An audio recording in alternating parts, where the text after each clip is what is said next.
청자 여러분, 이 시간, 지난 시간에 이어서 7번째로 믿음은 기적을 낳는다, 이 말씀을 전하러 갑니다. 오늘도 역시 마가복음 5장 25절로 34절 말씀을 제가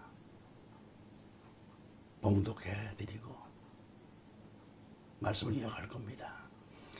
자, 믿음의 중심이 바로 선 그녀, 12해를 고통당했던 그녀, 혈루증으로 이렇게 믿음의 중심이 바로 선 그녀에게 예수님은 본문 마가복음 5장 34절에서 예수께서 가라사대 딸아, 네 믿음이 너를 구원하였으니 평안히 가라.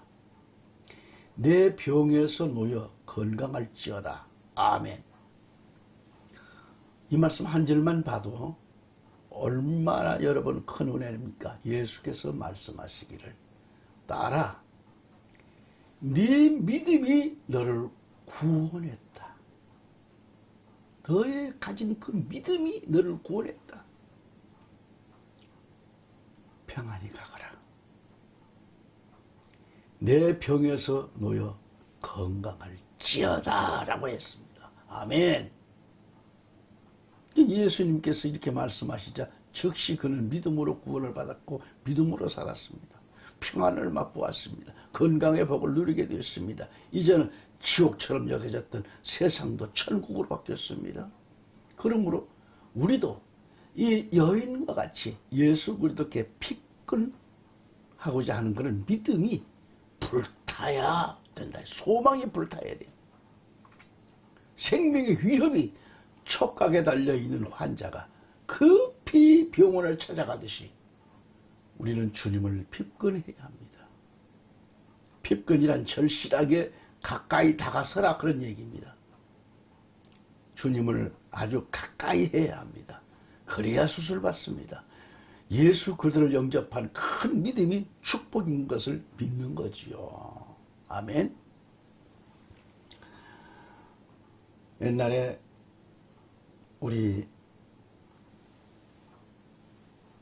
제가 부흥 집회를 갔던 안양에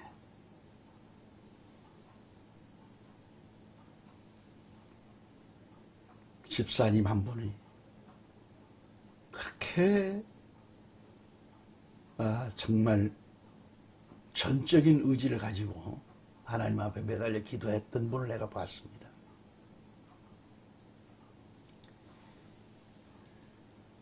그럼 그분은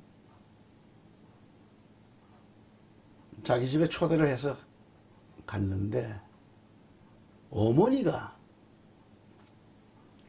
온몸이, 난 사람 몸이 그렇게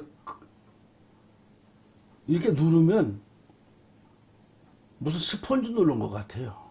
온 살이 다리고 팔이고 얼굴이고 그냥 완전히 부어가지고, 그래서 제가 가니까 목사님, 우리 어머니 갑자기 이렇게 되셨는데 기도해 주세요. 그래서 붙들고 기도를 해드렸어요. 그리고 여기저기를 꾹꾹 찔러서 만져드리고 손가락을 여기저기 짚어서, 혀를 짚어서 꾹꾹 눌러드렸어요. 제가 좀 침수를 하는 사람이었거든요. 그래서 그런 혈들을 눌러서 했는데, 기도해주고 나서 우리 주 예수 그리스도 이름으로 깨끗해질지어다라고 했는데 어머니가 아멘 했습니다. 그 유집사 내외도 아멘에게 받았습니다.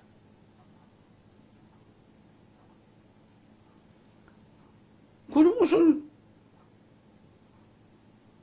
너무 빨리 풍선이 바람 빠지듯이 너무 쉽게 쫙 살이 빠져버리는 거예요. 이때 그 유집사님이 신앙의 확신을 얻고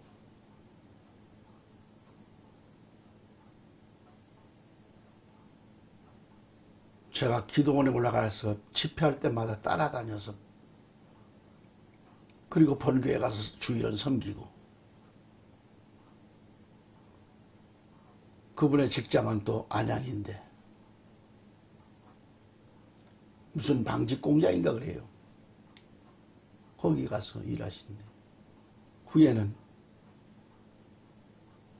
그토록 산기들을 따라다녀서 불 받고 나니까 막 한겨울에도 이 우퉁을 저고리를 걸치지 않고 다 벗어 끼고 막 뜨거워서 기도하는 겁니다. 저와 같이 기도하면서 따라다녔던 분들이 가운데는 지금 신갈에서, 수원에서, 여기저기, 우리 유집사님은 신학대학을 가 목사가 돼가지고 지금은 저 경상도, 상주에 그 기도원을 하나 지어가지고 기도원 원장을 하고 있어요.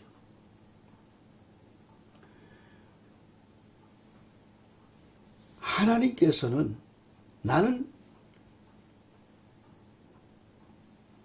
원래 연예인 생활로서 저 포지션이 기타맨이에요. 그리고 전국 CO 단체, CO를 다니면 옛날에 6, 70년도 CO가 많잖아요. 카페 무대에서, 극장에서 기타를 치면 수많은 관중들이 몰려왔고, 가수가 우연하게 그날 늦어서 펑크 날 때가 있어요. 그러면 이상하게 제 차례가 돌아와요. 그럼 기타를 내려놓고 다른 사람이 기타를 치고 제가 극장 앞에 나가가지고 세상 노래죠. 그 당시에는 그때 당시에 박수를 제일 많이 받은 게 미아리 눈물고개 대사까지 해가면서 하면 막 여기저기서 울어요. 이제 그럴 때가 있었습니다.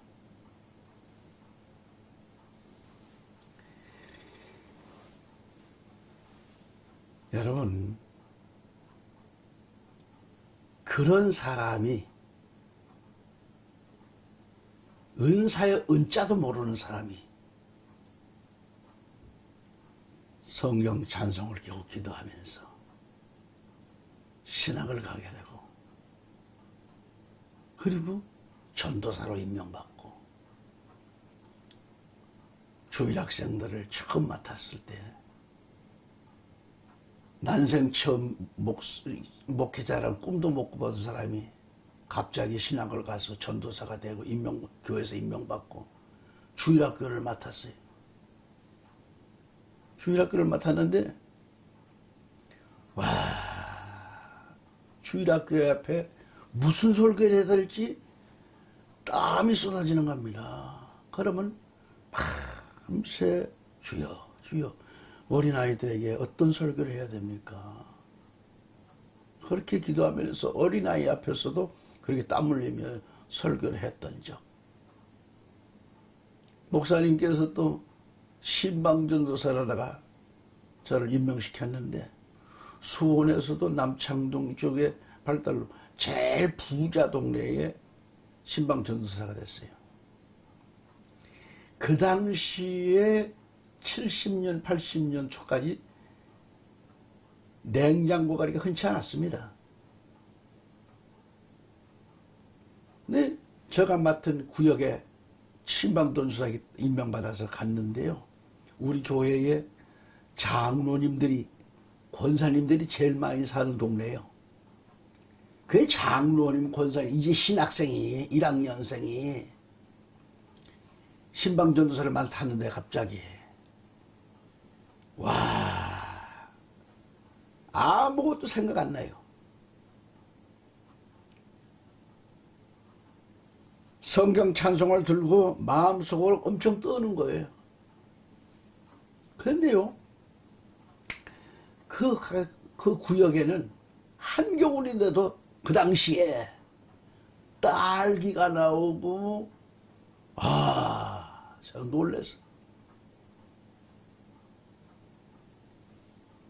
한겨울에 딸기가 나오고, 수박이 나오고 말이죠. 신방전도사가 같이 구역 예배를 드리. 그러면 거기 모이시는 분들은 뭐요? 장로님, 권사님, 집사님 이런 분 한 20명 모여가지고 구역 예배를 드리는데요. 풋내기인 나를 우리 장로님, 권사님들이 풋내기인 나를 제일 아린 목에 방석을 깔아 글로 저를 앉게 하고 예배상을 여기다 놓고 앞이 깜깜한 거죠. 뭐를 해야 될지 모르죠. 그 당시 무슨 구역예배 공과가 있나요? 없어요. 말씀 펼쳐들고 설교해야 돼요, 지금. 깜깜한 거죠, 뭐. 그러다가 목사님 설교를 많이 들었으니까, 오늘은 이 설교를 생각나는 대로 해야지 하고, 기도를 간절히 주여 이 입술을 주님 도구 삼아 주셔서 말하게 하여 주옵소서 하고 기도하고서 찬송 부르고 아무개 장로님, 아무개 권사님 기도해 주세요. 기도하면 얼마나 우리 전도사하고 기도를 해 주시는지 정말. 근데 거기 우리 전도사하고 기도해 주시는데 마음에 오는 부담은 더 커져요. 왜? 이렇게 사랑을 받고 이렇게 축복 기도를 받는데 장로님한테 권사님한테 나 이 무슨 설교를 해야 될까?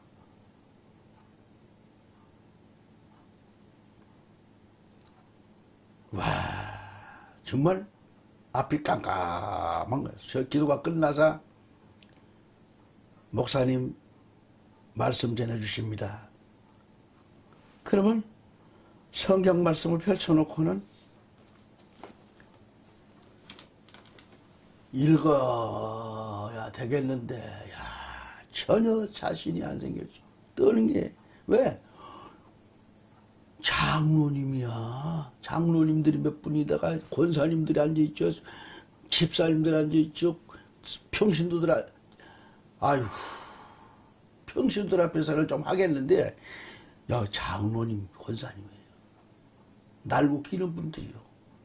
수원의 큰 갑부들이에요. 사장들인데. 본 말씀 한 절을 읽어놓고는 무슨 설교했는지도 난 몰라요, 그냥. 오로지 그냥 내가 무슨 말을 하고 무슨 설교를 했는지 몰라도 나중에 예수 그리스도 이름으로 기도드립니다도 잊어버려요. 딱 떨고 앉아서 다 설교를 한 10분, 20분 한 것 같아요. 오로지 예수님 하다가 끝났어요. 그랬더니 그럴 때마다 우리 전도사 행편없구나 이렇게 눈치를 주는 사람이 한 사람도 없고 장로님서부터 권사님들이 지금 전사님 큰 주의 종이 되십니다. 오늘 말씀이 너무 좋았습니다.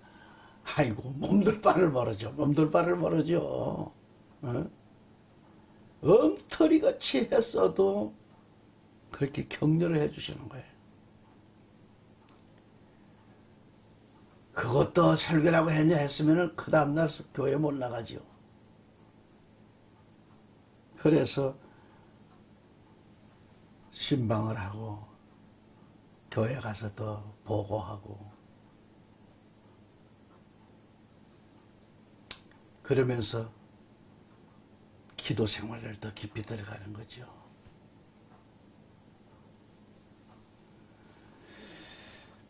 여러분, 제가 무슨 얘기를 하다가 이렇게 되는지, 환자가 의사의 지시에 따라야 하듯이 의사의 조종을 받아야 돼요. 목회자는 설교를 할 때, 전도사를 할지라도 성령의 조종을 받아야 돼요. 하나님의 인도를 받아야 돼요. 그래서 늘 신방을 가면 지난번 또 만났던 우리 장로님, 권사님들, 집사님 만나면 지난번에 그렇게 엉터리로 한 것 같은데도 격려해 주시니까 힘이 나는 거죠. 조금은 자신감이 붙는 것 같기도 하고 그러면 또 고맙고 감사해서 더 공부하게 되죠. 더 기도하게 되죠. 그래서 그 다음 주가 또 구역 예배 드리면 또 역시 무슨 설교를 했는지 몰라도 전사님 오늘 참 말씀 좋았습니다. 뭐 갈수록 더 나아지네 소리는 안 해요. 그런 소리 하면 또 내가 더 민망하잖아요. 그러니까 주여 감사합니다. 그렇게 하면서 구역을 맡았던 일이 지금 생각납니다. 그때가 70년도 얘기입니다. 기도 없이는 안 됩니다. 그래서 우리 환자들이 목사님을 만나든지 치료받기를 갈망하시는 분들은 매어 달리고 피끈히 해야 돼요. 이와 같이 자신의 믿음 생활이 적극적이어야 된다 그런 얘기고요. 이것이 곧 뭐예요? 복받는 믿음입니다. 영적 대수술 받은 자의 삶이고 또 예배자의 바른 자세죠. 아멘.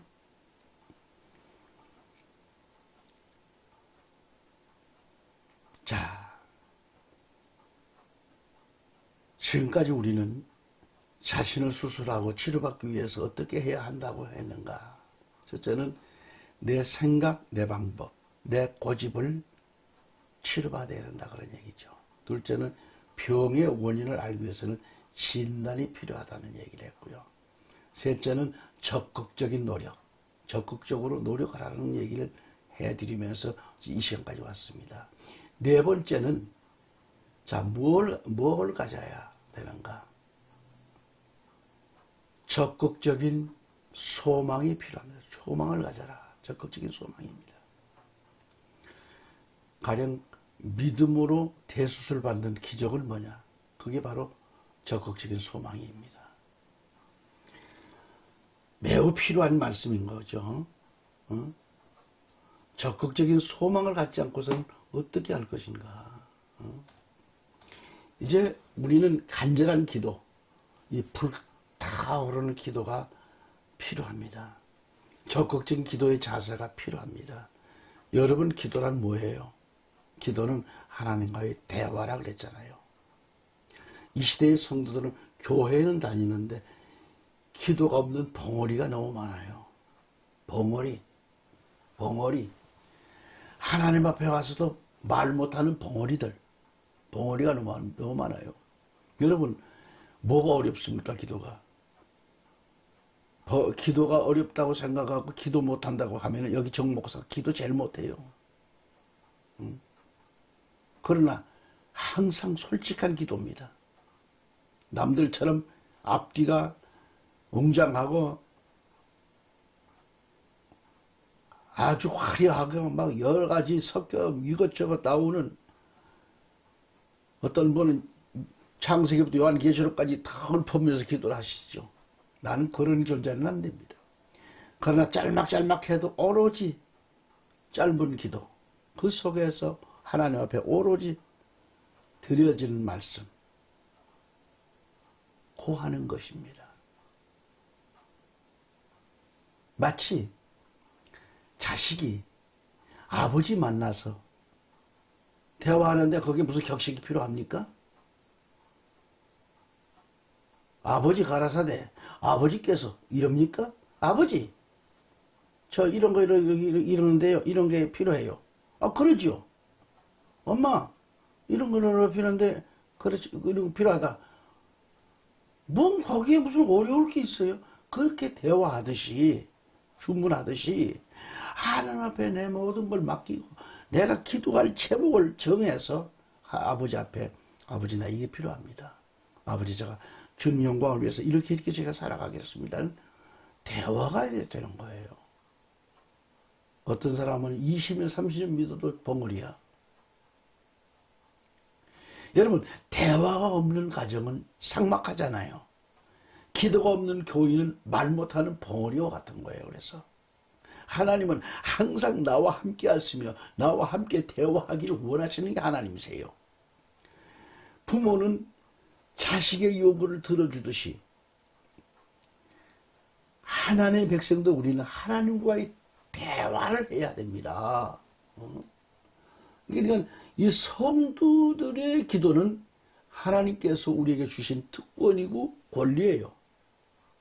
내가 주님 앞에 나와 기도하면 그 기도를 들으시고 응답해 주신 하나님이시잖아요. 아멘?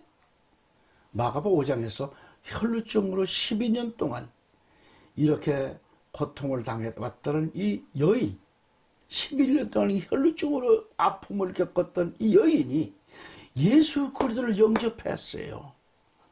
그리고 그토록 괴롭던 자신이 괴로웠던 그 혈루병, 고통스러웠던 그 혈루병이 깨끗하게 치료하였고 건강을 회복했다는 것이 오늘 본문 말씀이에요. 그래서 그녀는 두렵고 떨리는 심정으로 예수님 발 앞에 엎드리고 이 모든 사실을 고했습니다. 저는 이 말씀에서 참된 기도의 모습을 보았습니다. 첫째, 기도는 하나님 앞에는 내가 여기 있다라는 행위라고 보는 거예요. 하나님 앞에 엎드렸다고 하는 것은 겸손의 미덕을, 내 모든 사정을 그대로 아뢰는 대화입니다. 이것이 기도예요. 성도들을 하나님의 긍휼하심을 받고 때를 따라 돕는 은혜를 갈구하며 얻기 위하여 은혜의 보좌 앞으로 담대히 나가야 됩니다. 하나님 앞에 겸손히 두 무릎을 꿇고 아버지, 지금 내 사정이 이러저러합니다. 아버지, 이 문제를 가지고 기도드립니다. 아버지,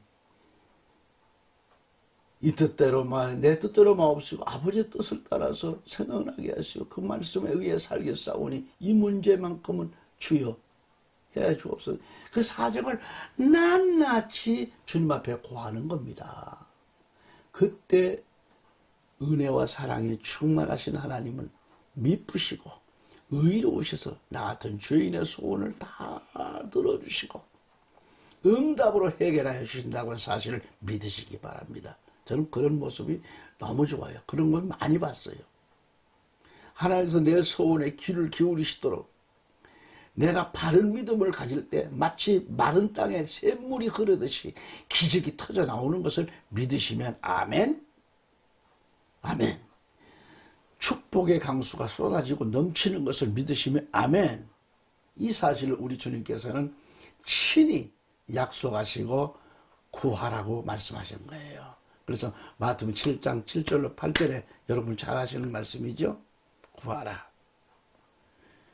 그리하면 주실 것이요. 찾으라.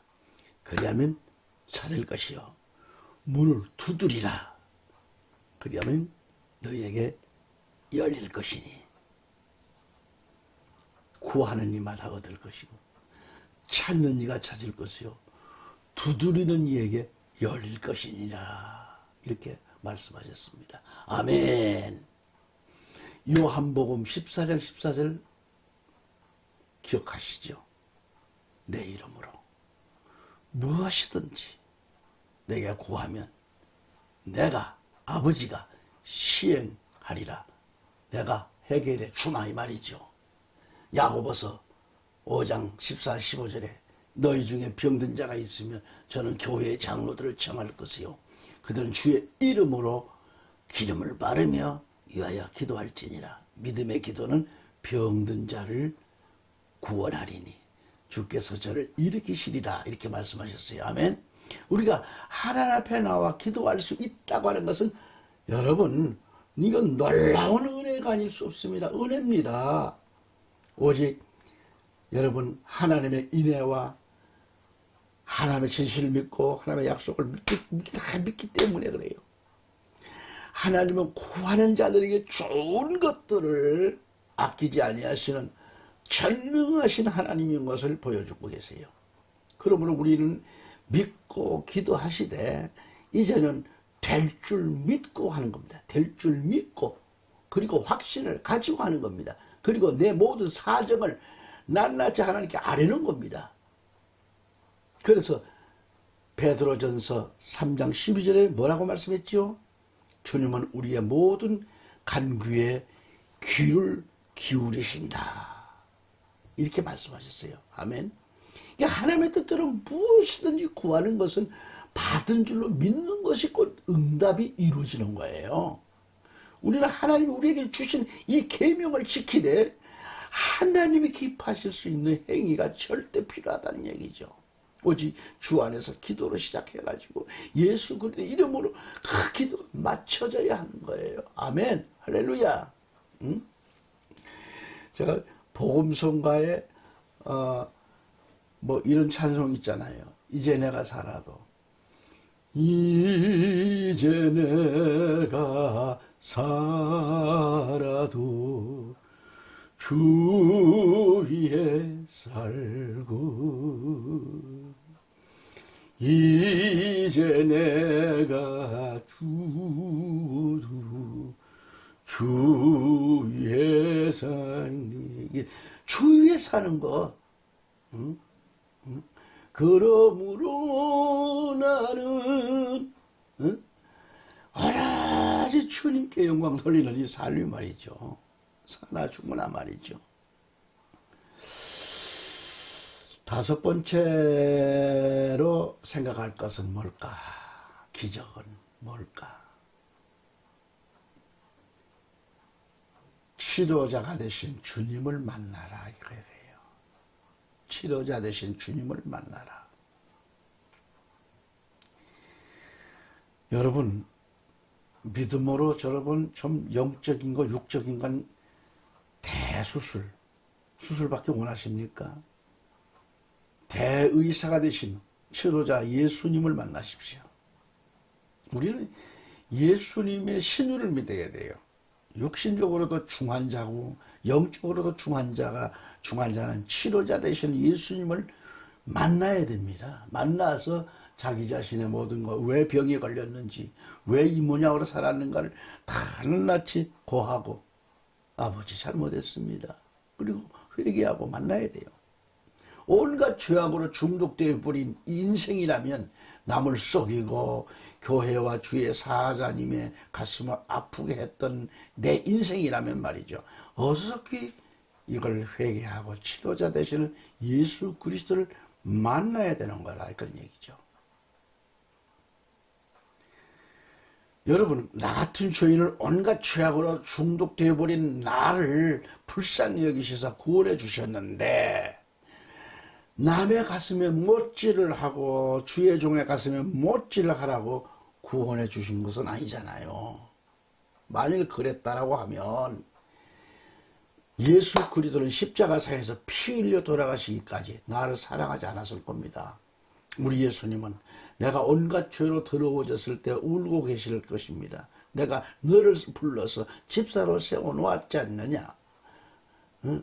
나를 위하여 일은 하지 않고 내가 원치 아니한 형편없는 일만 하고 있는 거 아니냐 하실 것은 뻔하지요. 여러분 교회에서 중환자가 누구인가? 주님의 사랑을 깨닫지 못한 자가 중환자고 진리를 거슬리는 자들이 중환자 아닙니까? 이들은 그 못된 악성죄성을 버리지를 못하고 악성죄성을 앞세워서 주의 일에 간섭이나 하고 회방하고 일할 사람들을 앞서서 시기 질투하고 회방하고 응? 주님의 사랑으로 일할 줄 모르는 거예요. 그래서 여러분 잘 익은 과일은 먹는 자의 마음을 기쁘게 해줍니다. 즐겁습니다. 이처럼 잘 익은 신앙에 성숙되고 잘 익은 성도는 하나님이 기뻐하시고 하나님이 받으세요. 천사가 금그릇을 가지고 내려와셔서 그 기도를 금대접에 받고 하늘보좌 갖고 올라가는 겁니다. 여러분의 기도가 얼마나 귀하면 금그릇을 가지고 와서 금그릇에 그 기도를 받아갈까요, 천사들이. 그런데 어떤 천사는 매일같이 기만무게, 정한무게를 와서 내려와서 기도를 담아가야 되는데 1년, 12달 기도를 못 담아가 올라 맨날 그냥 가는 거예요. 그리고 교회를 어지럽힌 일만 하고 있어요. 꿀인내 나고 썩고 냄새난 일만 하고 있어요. 그러면 천사는 뭘 보고할 겁니까? 아무개. 여러분, 그러니까 이들을 가리켜 영적으로 정신병자요, 문능병자요, 중환자라고 비유하고 있는 거예요. 성경에는 이 말씀에 대해 해당자는 없나요? 분명히 있을 것 같은데 말이죠. 혹 자신이 자신을 감춘다고 해서 영적으로도 감춰질까요? 환자가 의사 앞에서 자신의 병명을 감출 수 있을까요? 환자는 의사 앞에서 내가 어디가 아파서 왔노라고 고백을 해야 합니다. 그래야 속기 치료함 받게 되잖아요. 마찬가지로 우리가 영적으로 환자이기 때문에 나는 이러이러한 죄인입니다. 주여 나를 용서하여 주옵소서, 나를 고쳐 주옵소서 하고 고백을 해야 되는 거예요. 그렇게 해서 믿음으로 자신이 치료함 받아야만 합니다. 할렐루야. 12년 동안 혈루증으로 말할 수 없는 이 고통에서 예수님의 옷자락을 만졌을 때 그 고통스럽고 괴롭던 병이, 그 더럽고 추한 병이 치료가 되었어요. 병에서 놓여서 정상인이 됐다는 것. 이 얼마나 감격스럽고 기쁜 일인가. 이제 그 여인은 살았습니다. 인생 살 맛을 느꼈습니다. 그리고 그 순간부터 평안을 얻었어요. 이제부터는 살 맛이 납니다. 하나님의 은혜가 너무도 크고 감사한 거죠. 믿음으로 대수술 받는 역사가 일어났습니다. 할렐루야. 오늘 나는 어떻습니까? 불완전한 것은 인간인데 우리는 주님을 붙잡고 매달려야 합니다. 핍절해야 합니다. 여인이 예수님의 옷자락을 잡았듯이 이제부터는 내 차례다 이 말이죠. 마가복음 5장 28절에 이는 내가 그의 옷에만 손을 대어도 구원을 얻으리라 하밀라라고 했습니다. 이 말씀대로 우리는 확실히 믿어야 합니다.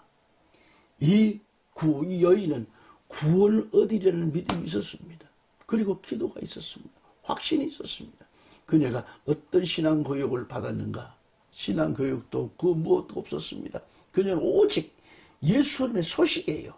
복음을 받았으며 그녀는 믿음의 확신을 가진 겁니다. 그 믿음으로 자신이 치료함 받았다는 얘기죠. 그 믿음이 치료자 되시는 예수님을 만나게 된 겁니다. 놀라운 기적을 체험받았습니다. 아멘. 그렇다면 우리는 어떻게 해야 할까요? 믿음을 가져야 돼요. 주님께서 우리에게 요구하시는 것은 바로 믿음입니다. 열차를 타고 여행을 할 때 반드시 승차권이 있어야 합니다. 이처럼 예수님께서 요구하시는 것은 믿음이에요. 믿음의 승차권. 사도행전 14장 8절 9절에 루스드라에 나면서부터 발을 쓰지를 못하는 한 사람이 있었는데 그 안진뱅이의 일을 걷게 한 기적이 일어났습니다. 사도 바울이 말씀을 전하던 중 그에게서 구원받을 만한 믿음이 있었음을 보았다고 그랬어요. 그때 바울은 큰 소리로 말하기를 내 발로 일어서라 하니까 그 사람이 뛰어 걷는지라. 사도행전 14장 10절에 이렇게 말하고 있는 거예요. 구원받을 만한 믿음이 있는 것을 보고 이는 신유의 은사면에서 절대적인 원동력이 되는 겁니다. 원동력이에요. 원동력. 네가 낫기를 원하느냐는 그 원동력, 치료함 받기를 원하는 그 원동력, 갈급함. 본인 자신의 믿음도 필요하지만 연고자의 믿음도 역시 필요하잖아요. 히브리서 7장 1절에 믿음은 바라는 것들이 실상이요 보지 못하는 것들이 증거라고 하셨습니다. 히브리 11장 6절에 믿음이 없이는 하나님을 기쁘시게 못한다. 기쁘시게 못한다 그랬어요. 그래서 믿음이란 하나님의 약속을 확신하는 보증수표와 같은 거라 그런 얘기를 전해드리는 겁니다. 애청자 여러분, 이 시간까지 말씀을 경청해 주시고 함께 성경을 들고 함께 은혜 받는 시간을 가졌음을 감사드립니다. 오늘도 내일도 하나님의 은혜가 여러분 해결받는 역사가 적극적인 그 믿음의 역사로 승리하시기를 우리 주 예수 그리스도로 축원합니다. 감사합니다.